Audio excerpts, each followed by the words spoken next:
అందరికీ నమస్కారం అండి. ఈ దొడ్లో అయితే చాలా రకాల పుంజులు ఉన్నాయి. కొన్ని లైన్లోకి వచ్చినాయి, కొన్ని లైన్లోకి రావాల్సినవి అనమాట. డిఫరెంట్ పుంజులు అయితే మనం ఇక్కడ ఒకసారి చూడటం జరిగింది.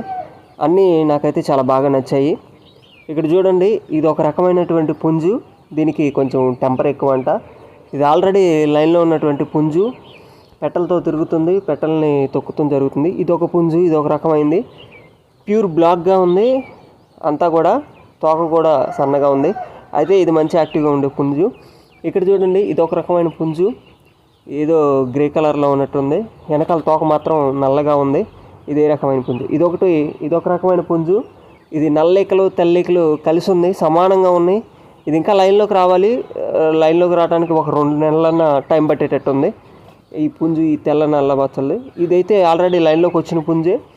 ఇక్కడ ఉన్న పుంజులన్నింటిలో ఒక రకమైన పుంజు ఇది. ఇక్కడ మీరు చూస్తే ఫుల్ వైట్ ఉంది. దీన్ని సేతువా అని కూడా అంటారు. ఇది ఒక రకమైనటువంటి ఇది ఒక పుంజు. మీకు చూశారు కదా, అది పెట్టలతో మంచిగా ఉంటుంది. ఇది ఒక పుంజు. ఇదైతే నాకు కొంచెం బాగా నచ్చింది. ఇది హైట్ ఉంది, చాలా హైట్ ఉంది. ఇది లైన్లోకి వచ్చేసింది. ఈ పుంజు కూడా పెట్టలతో మంచిగా తిరుగుతుంది. దీనికి వచ్చేసి వెనకాల తోక లేదు, కొంచెం ఎర్రగాను అదేందో బిస్కెట్ కలర్లో 2 రకాలుగా ఉంది. దీనికి తోక లేదు కానీ మంచిది. ఇది వచ్చేసి ఇప్పుడే లైన్లో పడుతుంది ఈ పుంజు కూడా.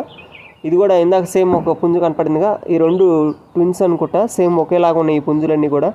ఇక్కడ మీరు చూస్తే ఇది ఇంకా లైన్లోకి రావాలి. అక్కడక్కడ నల్ల మచ్చలు, మిగతా అన్ని తెల్ల మచ్చలుగా ఉన్నాయి ఈ పుంజు. దీన్ని కూడా సేతువా అంటారు అనుకుంటా. Thank you so much to all.